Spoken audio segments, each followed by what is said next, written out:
और मूर्ति पूजक संप्रदाय के थे। तो वे उनके भक्त थे, वे उनके पास उस समय आचार्य से छोटी अवस्था में नए नए आचार्य बने थे, तो सबके मन में कुतूहल, जिज्ञासा, उत्सुकता थी ऐसी।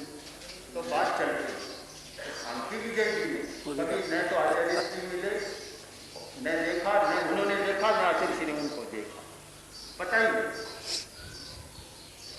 उन्होंने अपनी शक्ति से कुछ बातें बताई, 5-6 भविष्यवाणियां की। उनको तो आभास होता था, आभास होता था उनको। और बाकी इस मामले में प्रसिद्ध थे, बड़े बड़े वायसराय लोग उनके पास ये जानने के लिए आते थे, उनको आभास था, विशिष्ट ज्ञान था। तो उन्होंने जो बातें लिखी आज भी हमारे पास करीब है।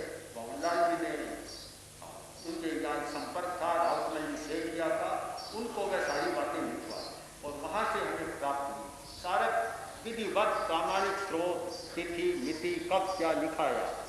तो उसमें एक बात यह भी है कि आचार्य तुलसीगढ़ी महाराज, उस समय में क्या नाम कहते थे, तुलसीगढ़ी महाराज के समय में एक योगी होगा उनके शासनकाल में, और योग का बहुत प्रचार होगा, देश विदेश में योग थे।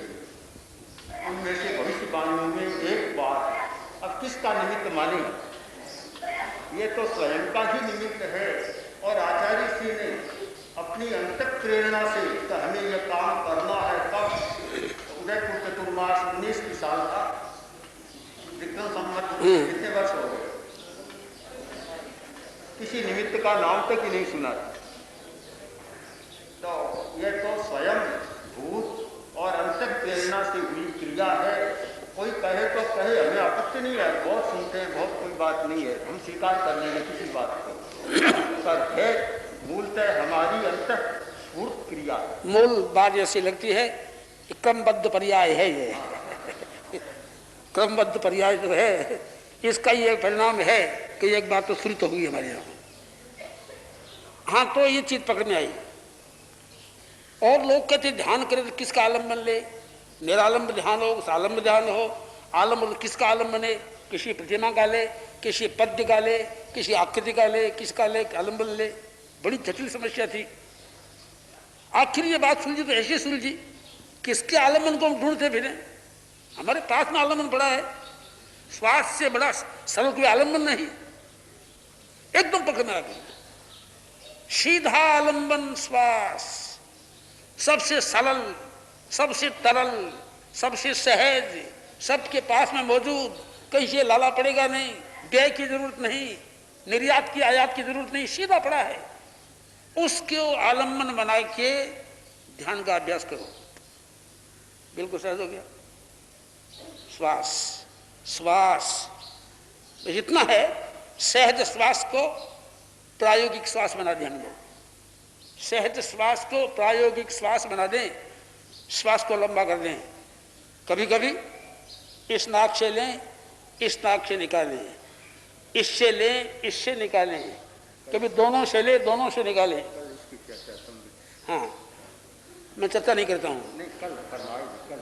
इससे ले, इससे निकालें, इससे ले, इससे निकालें, दोनों से ले, दोनों से निकालें। किंतु ये ध्यान रहे, इससे ले, इससे निकाले, मुंह से नहीं निकाले, ये ठीक नहीं है। एक बात ऐसी थी, वो एक छोटी सी जंग की बात थी।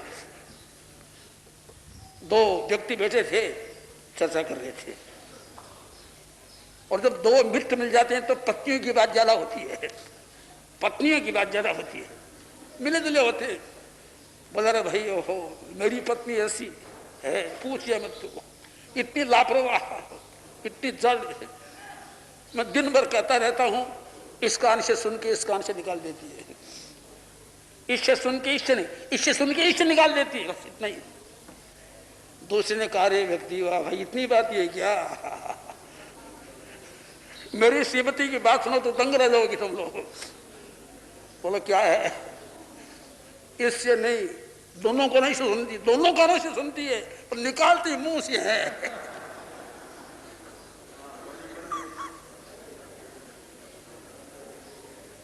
इतना निकालती है, सुनती है उसे तो सुना निकालती है। 10 गुना निकालती है। ठीक है, यानी बकवास पूरा होता ही नहीं फिर उसका, ये क्रम ऐसा होता है। इसलिए मैंने कहा ध्यान की पद्धति है, इस नाक से लो, इससे निकालो, मुंह से लेने की पद्धति नहीं है, वो एक पद्धति है। अक्सर लोग मुंह से ध्यान श्वास लेते हैं, नाक बंद रखते हैं, ठीक गलत पद्धति है।